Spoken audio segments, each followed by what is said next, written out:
Welcome, everyone, to the first episode of the 7th season of the On Poly podcast. I'm Steve Paikin. And I'm John Michael McGrath. Today on the pod, schools are back, but phones are out. Here's how the rollout of a new ban on smartphones is playing out. Alcohol sales have come to corner stores, about 4,000 of them, actually, while 10 supervised consumption sites are shut down.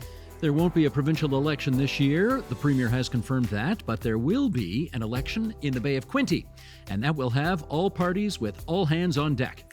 And in your column, my column, I'll look at how changing technology is causing headaches for the government in the power sector. And I'll tell you about my recent breakfast with the former mayor of Ottawa, Jim Watson, and how he's dealing with some disgraceful stuff in his post-political life. It's Friday, September 6th, 2024, so let's get to it.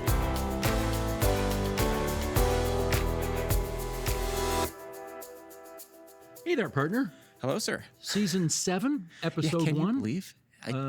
We were going over this before we started shooting, and we had to count on both hands. Like, how many years has it been? It's kind of crazy. Yes, it's been a while. Now, season 2 of being video, yes, of being visual, I guess, but season 7 altogether. Yes. And I don't know, there is something about you that just looks a little bit different, and I can't quite place it, or can I? New glasses. You got new glasses. They're absolutely stunning. It caused some consternation among our supervisors about how the glasses would look on TV. I'm still getting used to being on TV and not making decisions based on how they will show up on camera. Yeah, they're looking fine. They're looking fine. Just keep going with them. I see you've chosen a very impressive shirt today that makes a statement of absolutely nothing. Yeah, I don't know what's going on there. But anyway, how was the summer? The summer was good. Lots of heat, took some time off, went to some places that were not TVO's offices in Toronto. How about yourself? Well, as this shirt indicates, Tina, I don't know if you can come in and get a close-up on this, but destination Manitoulin Island. I'd love to spend a little bit of time on Manitoulin Island, the largest freshwater island in the world. And there's a little shirt showing some of the destinations that I actually managed to get to. And you know what? You and I think the last time we saw each other was at AMO, the annual conference of the Association of Municipalities of Ontario. And I drove from Manitoulin Island to Ottawa for the AMO conference. It's about 8 hours.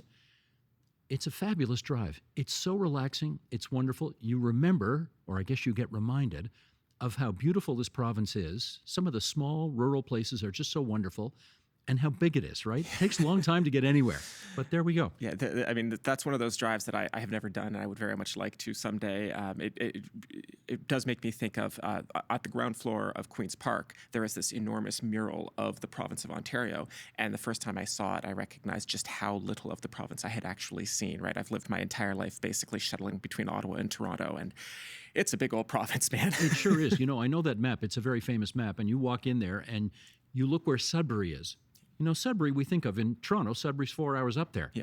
That's not even people who live in the real north of this province don't think of Sudbury as Northern Ontario. And when you see that map, you realize they're right. Anyways, okay, shall we? Let's do it. Let's get on to issue 1. This is still week 1 for the province's new cell phone ban in Ontario classrooms. Last year, students, we suspect, frequently checked their phones in class and not necessarily for classwork. This year, they have been untethered from their devices for 4 days now, and to the best of my knowledge, the Earth is still rotating around. What are you doing over there? Now, for those who are listening on podcast, sorry. For those listening on podcast and can't tell, John Michael was on his cell phone the whole time there as I was reading that introduction. So very funny. There are good tweets, and I need to read them all. You are just doing exactly why they brought the cell phone ban in, which is not paying attention. Well, as you might guess, enforcement is going to be an issue with this policy. High schoolers can be at least as disobedient as I can. Teachers have raised this issue with this policy.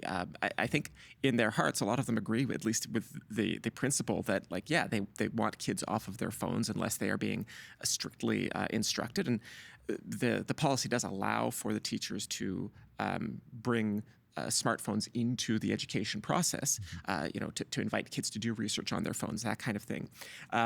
But everything we're hearing from teachers is that their real concern is, will they be backed up by the principal, by the school board itself when it comes time to actually lay down the law? That is key, right? I mean, the first time a teacher says, I'm sorry, you can't have that smartphone out, I'm going to have to confiscate it, and the first student who says, come and get it. and then whips it at the teacher or something like that. I mean, this is fraught with difficulty, and you can imagine that the media will make great hay of the first time that there is a confrontation in class. So, yeah, we got to see this play out. And I mean, let's also just talk about, there's a role for parents here, right? I mean, some parents don't want their kids to be out of contact like that, right? To have the phones turned off. And so there's going to be a negotiation process there as well. On behalf of John Michael and myself, parents, there was a time when we all went to school without cell phones 24/7, and we were okay. You can allow your child not to have their cell phone open for your texts to make sure little Johnny and Janie are walking home. Anyway, this can be done. It can be done. Your children will survive. My kid still goes to school without a phone. It is possible. Good for you. How old's your child now? They'll be 9. 9 years old. Too early for a cell phone. Yes. I think. Anyway. Well, it's a matter of debate in the household. Yeah, I get it. Yeah. Well, okay, this actually is not the first time that there has been an attempt in this province to ban the use of cell phones. I think the Toronto District School Board tried it in 2007, which is a long time ago, but then they reversed the ban in 2011. How come? Right. This was actually, I remember when this first unfolded, and, back in 2007, I think I kind of I'm not quite sure I rolled my eyes at the idea, like, good luck with that. But they did eventually reverse the ban. And they said at the time that it was an issue of equity, that, kids in the modern environment, kids do need access to the internet to do a lot of their school work, a lot of their research, for example. But some kids don't have laptops, some kids don't have computers, and really the only affordable access they have to the internet is their phones. So that was one issue. It was also causing a lot of conflict between teachers and students, and so that was part of the reason that they reversed the ban in 2011. But this year, before the province announced its own policy, the TDSB had already started a process of consulting parents about re-implementing a new ban. That process obviously got a bit short-circuited by the provincial announcement. The TDSB issued a statement saying that they're welcoming any measures that improve student performance in class, but I think they had hoped to go through a bit more consultation with parents before. Let's do one more observation on this, and this admittedly is a little more political as opposed to policy, but this was the cell phone ban and the vaping ban as well, which we should also point out. Yes. They're putting vape detectors in bathrooms now in schools, right? Yes. Some of that coming. This was the first big announcement for Jill Dunlop, who's the new education minister, unexpectedly found herself with that job just a few weeks ago. And it was interesting, at least I thought it was worth noting, she did not make the announcement at Queen's Park in the media studio, which is where you traditionally make a big announcement that you want a lot of reporters to come to and report on. She did it up in Caledon, which is a long way from Queen's Park. Yes. How come? Well, I also know it's a long way from Queen's Park. It's also not her riding. She's Right. a Barrie MPP, so that would have been one obvious explanation. But the last time Minister Dunlop held a press conference at Queen's Park, it was as the Minister of Colleges and Universities. It was when she was announcing the province's sort of partial bailout of universities after the changes in federal international student rules.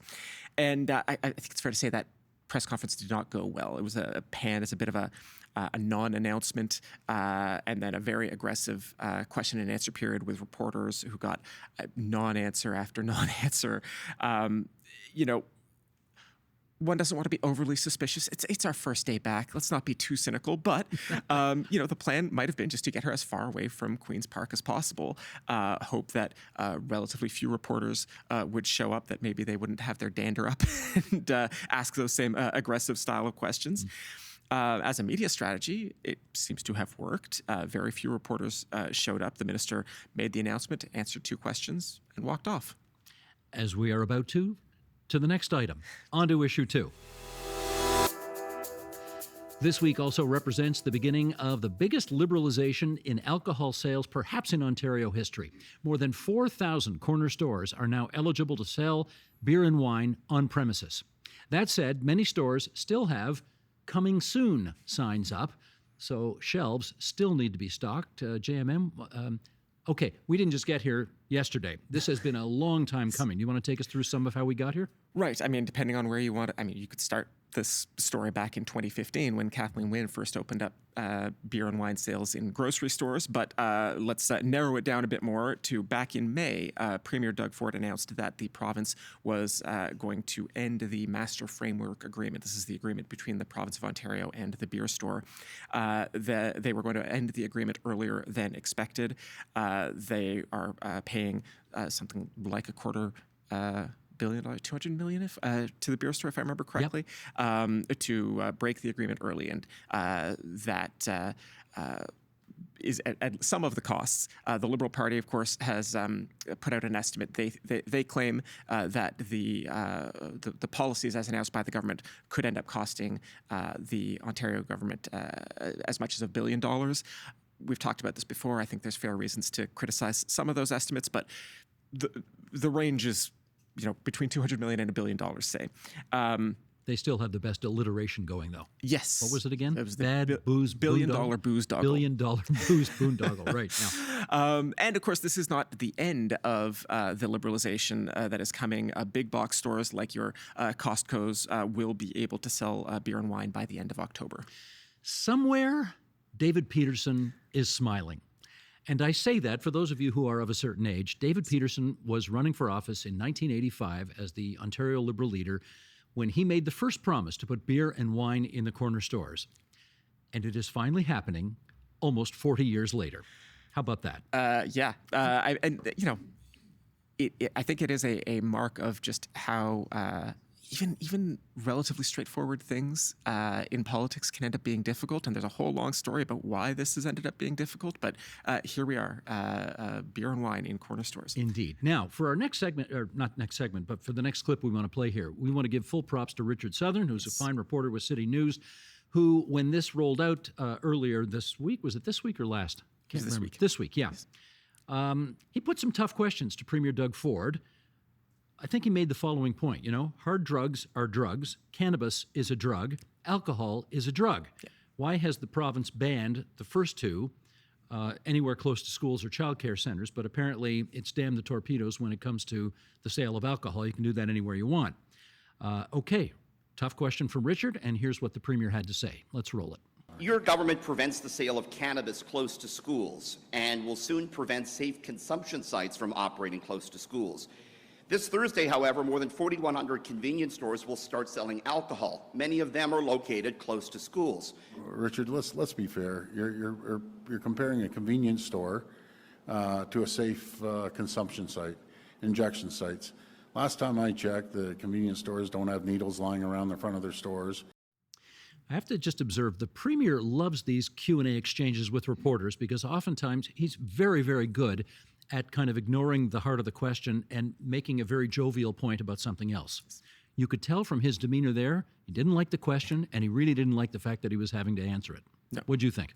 I mean, it's a fair question, right? I mean, cannabis retailers are not allowed to operate within 150 meters of a school. They have to have their windows blacked out. There's all sorts of policies we have that are explicitly justified as protecting children from cannabis retail.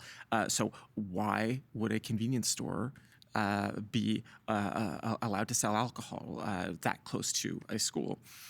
In terms of public health harms, I mean, I'm not breaking any new ground here, right? Alcohol arguably causes more deaths and more chronic illness than other drugs. That was part of the rationale for legalizing cannabis back in the day, that it was not, in fact, as harmful as alcohol. We know, at least, some of the expansion of alcohol liberalization has had some bad effects in Ontario. There's a study suggesting that expansion we mentioned in 2015 into grocery stores linked to an increase of 17.8% in ER visits. Now, 17.8% may not sound like a lot, but it is twice as fast as the growth rate of all other causes of ER visits in the same period. So it was a very substantial increase at the time. It really depends how you see the issue. The Premier clearly sees this as an issue of convenience for consumers. Yes. There is, of course, the other side of the coin, which is it's a public health issue as well. Yes. What are you hearing on that? Well, and I think it's possible to agree that both are true, right? we know how prohibition fails, and when we talk about cannabis or alcohol, we have that history. We know what that means. But the experts, particularly public health experts, are really concerned about what this could mean. Dr. Kieran Moore, the province's chief medical officer of health, made a number of recommendations, such as increasing the minimum legal drinking age. The Premier and the government have opposed that. They are not considering that. But I do want to focus on this a little bit. Dr. Moore issued his annual report earlier this year, and it makes for sobering reading, if I can make a pun, about the rising levels of drug use across a number of areas. Legalized cannabis, expanded alcohol use, the rise of vaping. We talked about the schools installing vape detectors. There's just a lot of legalized and hopefully this is safer regulated drug use in that sense. But it is increasing in ways that certainly Dr. Moore finds alarming. Let's stay with this issue of drug safety because the experts, the people who follow science on this, also warn against the closure of those supervised drug sites, drug consumption sites. They say there is data, studies that show that these sites reduce the overdose mortality and the burden on the healthcare system. The government has been persuaded by other evidence that they find more compelling, such as? Well, I mean, the Premier mentioned discarded needles, and I think there's been a number of sort of high-profile cases of public disorder. There was a tragic shooting of a young mother in downtown Toronto a year ago. A year ago. Yeah. I know that I think if insofar as you can point to a single cause for the government's change in policy, I think that's probably one of them. There have been communities who have reacted very strongly against these safe consumption sites because of that sort of sense of disorder among them. But at the same time, as you say, staff and other experts have warned that these places do save lives, and closing them without an adequate replacement will cost lives. Now, the government, when we say replacement, the government has announced that they are establishing what they're calling homelessness and addiction recovery treatment or HEART Hubs model. This is going to provide beds and access to housing and supportive care.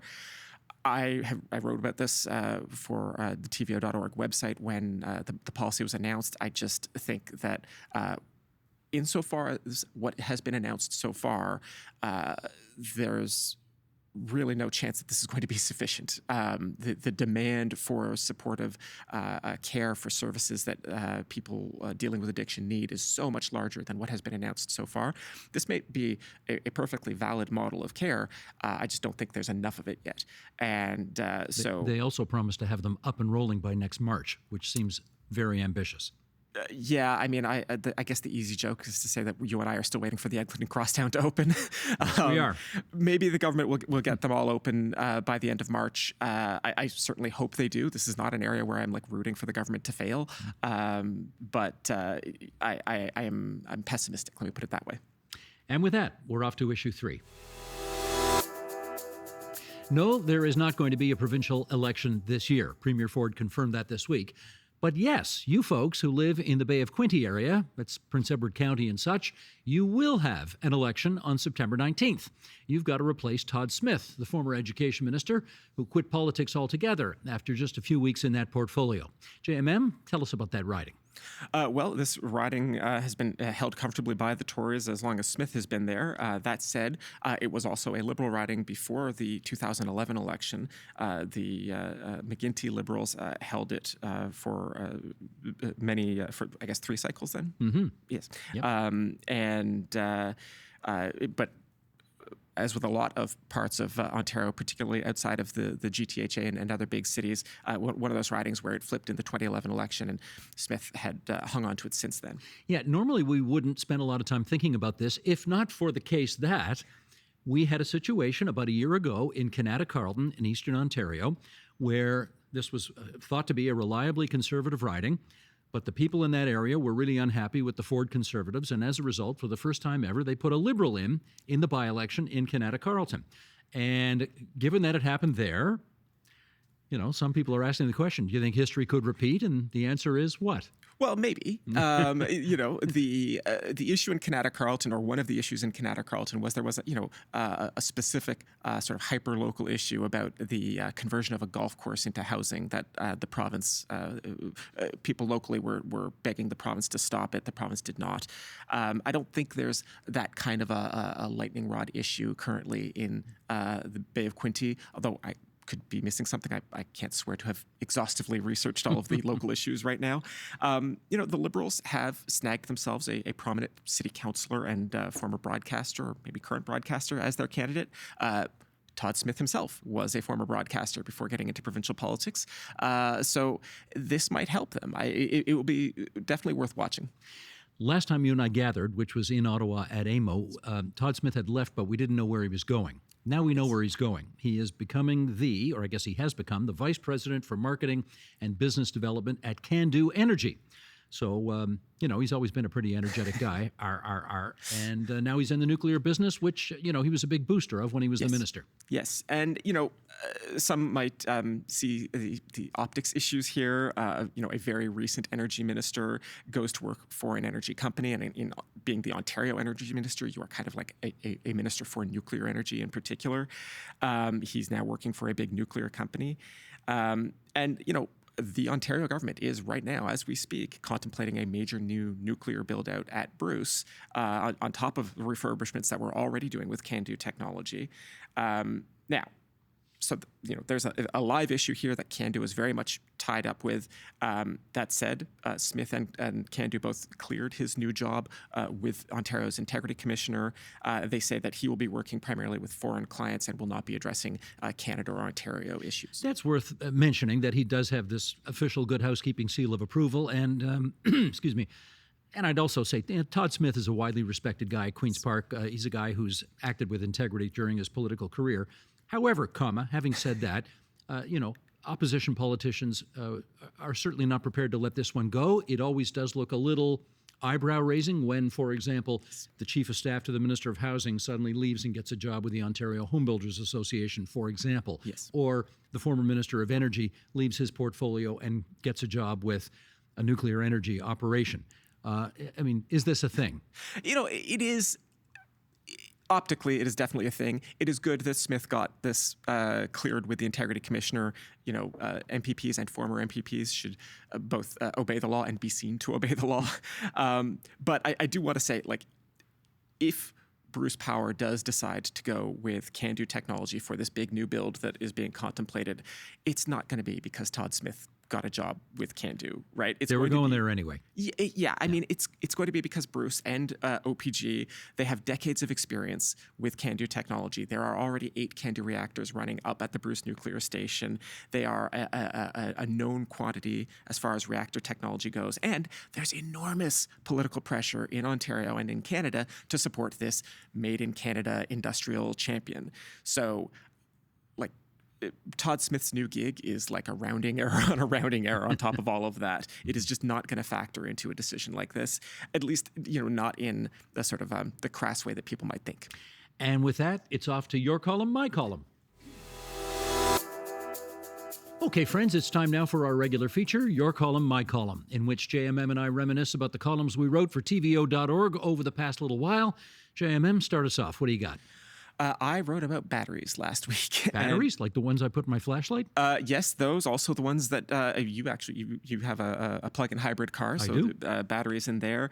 We talk a lot about EV batteries and the money that the government is spending on luring EV jobs to Ontario. But it's also changing the entire electricity sector in some really interesting ways. Just last week, Energy Minister Stephen Lecce, Todd Smith's successor, announced a new procurement for electricity that is going to include renewables, or it may include renewables. But I'm actually at the moment finding the batteries more interesting than renewables, and I find renewables fascinating on their own. But states like California and Texas have added huge amounts of battery capacity to their electricity system, and one of the things that it is doing is really changing the way that those electricity grids use natural gas, for example. I get into this a bit more in the piece, but it's a really interesting, really profound change in the way we use electricity, and it looks like it is going to just accelerate even more because the prices of batteries are falling so quickly and are likely to continue falling in price, at least for a bit longer. So anyway, I wrote about all of that. It is enough to make you a little bit sympathetic for the government because things are moving so quickly that it's very hard to make a decision. Any choice you make forecloses another choice in the future, and you've got to be really sure that you're making the right choice when you do. And I don't know how they could be certain. It is hard to be the decider. Yes. It is hard to be the decider. Yeah. And what about you, Steve? When you and I were in Ottawa for AMO, I decided to get a hold of Jim Watson, who was the former mayor of Ottawa, and essentially I wanted to get together for a couple of reasons. Number one, it was when we went out for breakfast. It was the 5th anniversary of his having made the announcement that he was coming out of the closet and acknowledging that he was going to live his life as an openly gay man for the first time ever. And I just wanted to get a sense about what post-political life for him in general was like. Sheldon, you want to bring that picture up? Here's Jim Watson.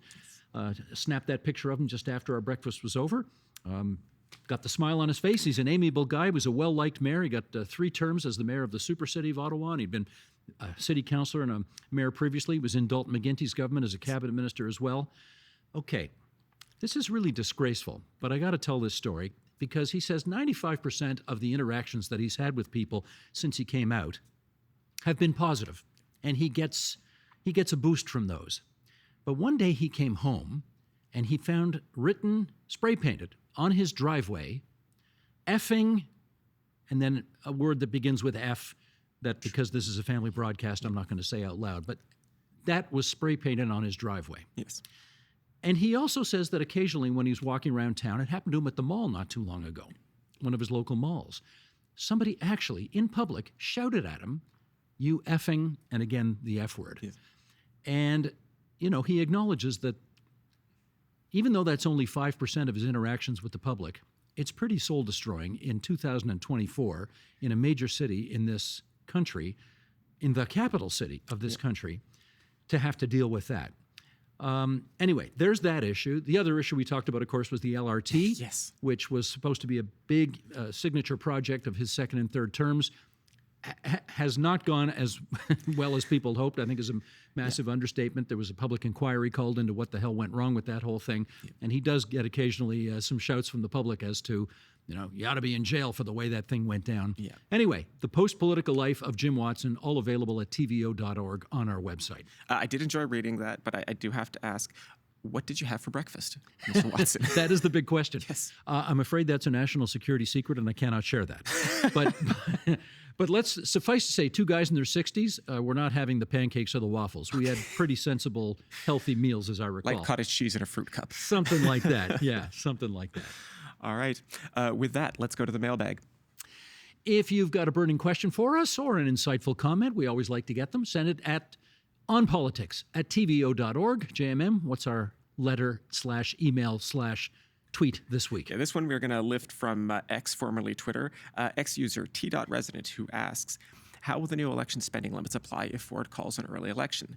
They go on to mention that limits apply to spending within 6 months of an election. Spring is less than 6 months away. That is a great question because, how do you know when to start the 6-month clock if you're calling an election a year before you're not supposed to, but provided for by law? Yes. Yeah.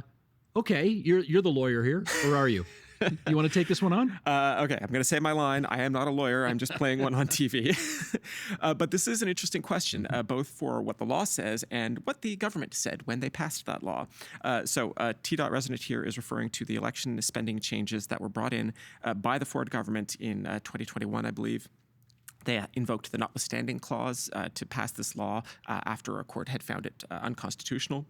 So there were 2 parts to the law. The first was spending limits for third parties. That's anybody who's not a political party or a registered candidate. Those spending limits applied during the writ period from the moment when the lieutenant governor dissolves the legislature to voting day, like 5 weeks or so. Those were uncontroversial. The Supreme Court had ruled on third-party spending limits like a generation ago. That wasn't the problem. The issue and the reason why the notwithstanding clause was invoked was the third-party spending limits for the year before the writ. That was a very big expansion of the spending limits, and court believed that the government had not really justified that intrusion on people's free speech rights. The government used the notwithstanding clause anyway. So how does this work with the law or the idea of an early election, right? That 12-month period before an election is in the law, it is pegged to the fixed election date. That is supposed to be in June of 2026. If they call a spring election, if the government calls a spring election in 2025, that period, that pre-writ spending limit period, will not occur. It will not be in place. There will not be spending limits for third parties. So theoretically, we are in the wild, wild west here where it's damn the torpedoes, spend whatever you want? Not quite. The writ period spending limits will still apply right from the moment the legislature is dissolved. But if you think about, like, you and I remember elections before the fixed election date, right? There's always that period where everybody knows the election is coming, but it hasn't started yet.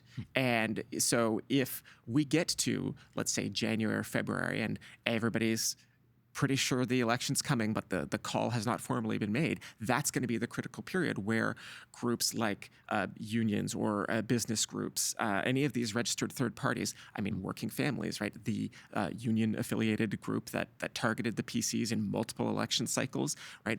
They will actually have a lot more freedom to spend in a potential early spring election certainly than they had in the last cycle in 2022. Oh, we can't wait. Is there more? Right. So this is the other thing. And I do want to remind people, when the government brought in this law, they literally called it the Protecting Elections and Defending Democracy Act. And this was so important that they invoked the notwithstanding clause to get it passed without court scrutiny and in defiance of the Charter of Rights and Freedoms, right? The premier said it was necessary to protect our elections from American-style super PACs. And if the government calls a spring election, they will have effectively decided that it really wasn't that important after all. It's funny how that works out, isn't it? Yeah, I think the government is important. I think politics are important. I try to take this stuff seriously, and then every once in a while something happens, and you're like, I'm not sure people are taking this as seriously as I am. Gotcha. Well, that was a great, thank you, T.Resnick. That was a terrific post, and why don't you give the email address in case others want to do the same? Again, if you would like to ask about content on the show, please email us at onpolitics@tvo.org or give us a shout out on X, Instagram, or on our other social media channels. I'm on Blue Sky a lot these days, but yeah, they're all over. Blue Sky's nice, isn't it? Yeah. It's a little more civilized. Yeah, fewer Nazis. That's always a good thing. Well, that is the On Poly podcast for this Friday, September 6, 2024. You can follow our show on Apple Podcasts so you get notified each time a new episode is available, and you can see the video version of the podcast on the TVO Today YouTube channel. Any feedback you have, we're happy to hear it, good, bad, or indifferent. Write us an email at onpolitics@tvo.org, and be sure to include your first and last name and where you're from. This week's episode was produced and edited by Matthew O'Mara, video editing by Colin Kish. Production support from Jonathan Hallowell, Christine Gardner, and TVO's Digital Media Services team. Our managing editor is Katie O'Connor. Lori Few is the executive producer of Digital. John Ferry is the vice president, programming and content. Special thanks, as always, to our wonderful studio crew for making the video podcast happen. And I want to repeat a name that we just gave, and that is Christine Gardner. Because Christine, this is her first episode as our assistant director. She got a promotion in the off season. Her first On Poly episode. Christine, we hope we haven't messed up your debut too badly. How about that? Anyway, welcome to the team. And until next Friday, everybody, bye-bye. Bye-bye.